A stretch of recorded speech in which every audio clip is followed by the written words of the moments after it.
This is KGW News at Sunrise. Coming up this morning, the man accused of stabbing 2 teens at a Mac station will be in court today. We're digging into his violent history.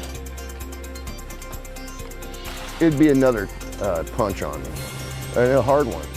That man talking about the possibility of losing his home if Bybee Lake's Hope Center closes. It's the state's largest homeless shelter, and it could close, officials say, as early as this week if it doesn't get more funding from the county. Now they're pleading for help from the county before it's too late. And we are also live this morning on Sauvie Island. More exactly, we are live at the maze at the pumpkin patch. Let's get something straight right off the bat here this morning. We are lost. Brenda, Christine, Rodney, I've got choices this morning. I mean, I could go this way, right? I could go over here, or I could go over here. I think for right now, though, the best idea is to stay close to Eric behind the camera. They are celebrating their 25th season here at the maze at the pumpkin patch. So our goal this morning is to get out while you guys get into the 5 o'clock hour of sunrise. We'll see you back here at 5:15. Oh, always so much fun. Love it. Drew, good luck. Hey, good morning, everybody. It is Tuesday. Nothing says fall like a pumpkin patch. And a jacket on Drew. Yeah, right? It's chilly out there. And I want to say he's probably been live at that pumpkin patch the majority of the 25 years. Absolutely. Wow. Yeah. Yes. Yeah. Here's a look at our graphic that says September 5th, school's back in session. Okay, let's move from that to the weather map if we can. We have Wells Fargo cameras showing a mix of cloud cover out there this morning. That kind of shows partly cloudy conditions. 56 degrees. Chris mentioned cool and jacket, and here are those numbers. Coolest morning in my memory, at least recently. 49 Scappoose, Forest Grove, Sandy, all dipping below 50 degrees. Anybody on this map? Sheridan dipping below 50 at 48. So to the bus stop, it's a cool start. We'll say around 50, give or take on average. This will be a day that goes on to be mostly sunny, mid-60s at noon. I have the high right in that sweet spot at 76 degrees. Here is Chris McGinnis. At least we're not saying hit the defrost button just yet, though, right? Let's get you live out the door. A quick look at the sunset. This is out near the Sylvan Hill, your inbound commute coming down the hill there, right into the Vista Ridge Tunnel. That's in pretty good shape. Banfield out near 82nd Avenue. That looks good as well. And the traffic map this morning, just the way we like it. All green. No crashes, no unexpected delays just yet, guys. Thank you, Chris. The man accused of stabbing 2 teenagers at a Mac stop on Saturday will be in court this afternoon. 25-year-old Adrian Cummins is facing assault and bias crime charges. Police say he stabbed the 2 17-year-olds because of his perception of their race. Both are expected to be okay. Cummins is a convicted felon who served time in Florida. In July, he was cited in our area for menacing with a knife and fentanyl possession. And back in April, police say Cummins fought a man at another Mac stop in downtown Portland and had a gun on him.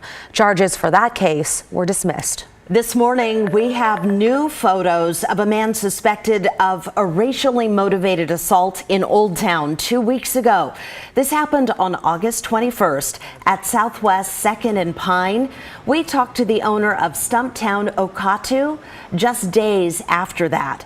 He said a man riding a bike yelled slurs at his family, flicked a lit cigarette at his mom, and then threw a punch at him.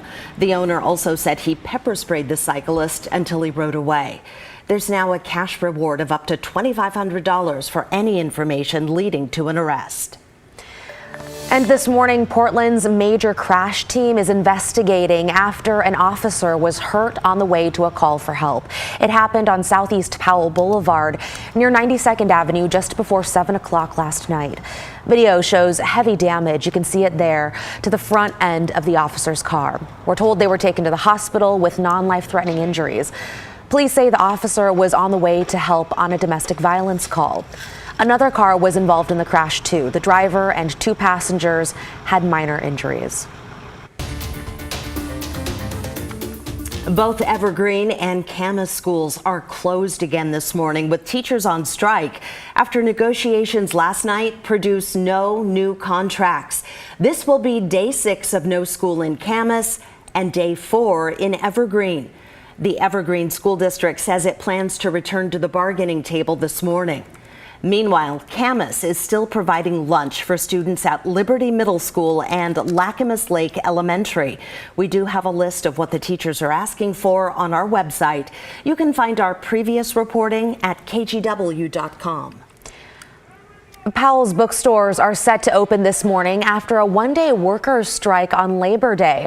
The bookstore closed all 3 of its locations yesterday for the strike. Some 300 employees across 3 stores hit the picket line.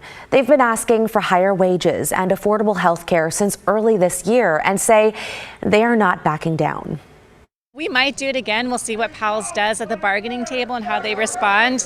We're definitely prepared to go on strike again if necessary, and especially if Powell's keeps committing unfair labor practices. This is the first time in 20 years the store's workers have gone on strike. Powell's says it supports the union and their right to strike and adds this is all part of the bargaining process. Tomorrow afternoon, an ordinance banning public drug use will be reintroduced to the Portland City Council. It would add drugs to an already existing ban on drinking alcohol in public. Back in June, Mayor Ted Wheeler introduced a similar ordinance but backtracked after the state passed a bill that strengthened criminal penalties for possessing fentanyl. Violators could be fined up to $500 or spent up to 6 months in jail. Oregon's largest homeless shelter is at risk of closing unless it gets millions of dollars from Multnomah County.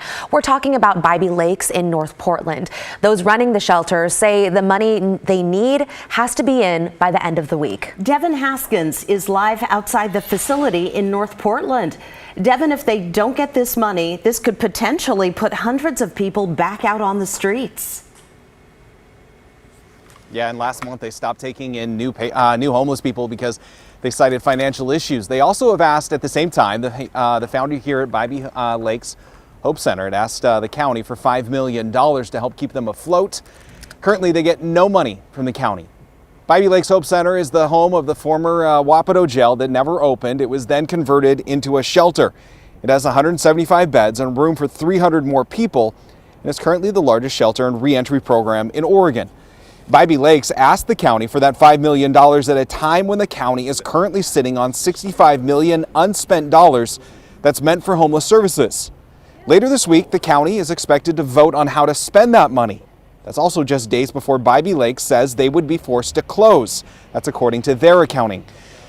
We talked with one man who gets help from Bybee Lakes. He lives off Social Security and pays about $250 a month for a room at Bybee Lakes. Since he's part of their reentry program, he's required to volunteer and take life classes, such as how to manage money and stay healthy. We're in a pathetic situation with a real hard situation. And if Bybee does that, well, sure, that will be tragic to almost everyone here. Multnomah County Chair Jessica Vega Peterson told KGW last month her team is working with both Helping Hands and Governor Kotek's office to find a solution for the center's long-term future. Now, according to a Willamette Week article just published this past weekend, Vega Peterson's latest offer to the shelter here is just over $800,000. Bybee Lakes says, though, they need $1.5 million. Now, that $800,000, though, did come with a condition that Bybee Lakes would need to have a third party conduct a financial audit of their finances to make sure that they would be eligible for that money. That vote again this Thursday by the county. Back to you. Thank you for that report, Devin. Today, a popular outdoor spot in the Fairview area will be closing for several months. Blue Lake Regional Park will undergo sewer and water system upgrades to improve its splash pad and other amenities. The park's fishing pier will also be refurbished. The disc golf course will stay open during construction, but keep in mind if you're going, that parking will be limited.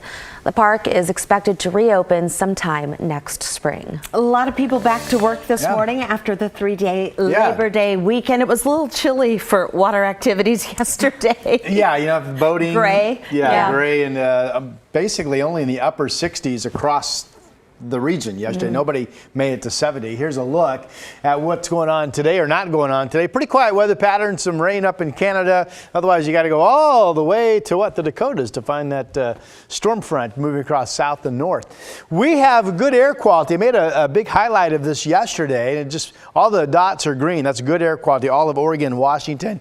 So clearly the rains and the cooler weather of the past week have paid dividends, and that's great to see. It's a mixed bag of low cloudiness, broken clouds up top, 56 degrees. Number one story this morning, the coolest start that we've had in a while. You know, August, night after night, we were in the 60s, well above the normal low temperatures. Now, finally, the nights are getting longer, as you know, and we're starting to finally see temperatures drop off. It's 48 up in Kelso right now. Newport, 46. Portland and Salem, the airport's in the mid-50s. 41 over in Bend, and there's Burns now down to 38 degrees. So a little bit of an early chill out there. Futurecast doesn't show much. Everybody's dry today, including the coast, and everybody, after a mixed bag of some early cloudiness, will go on to see a lot of sun.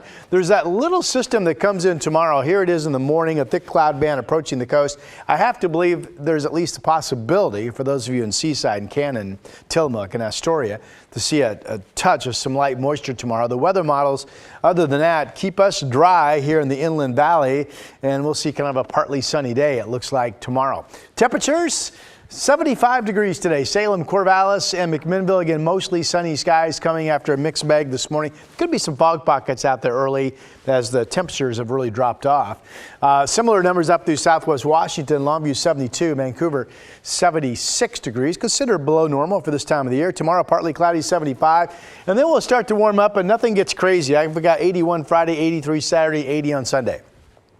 Sad news to report this morning. We believe it's at least possible that Drew Carty's gotten himself lost in the pumpkin patch out in Sauvie Island. Drew, good morning. It is one of those weird mornings, Rod, where I know where I am, but at the same time, I don't know where I am. We are live this morning on Sauvie Island. We are inside the maze at the pumpkin patch, and as Rod just told you, we are a bit lost this morning, but we're having fun with it. So, coming up next on Sunrise, we'll share all the details of this 25th year of the maze at the pumpkin patch. For now, Eric behind the camera, catch me if you can. We're back with more Sunrise in just a minute.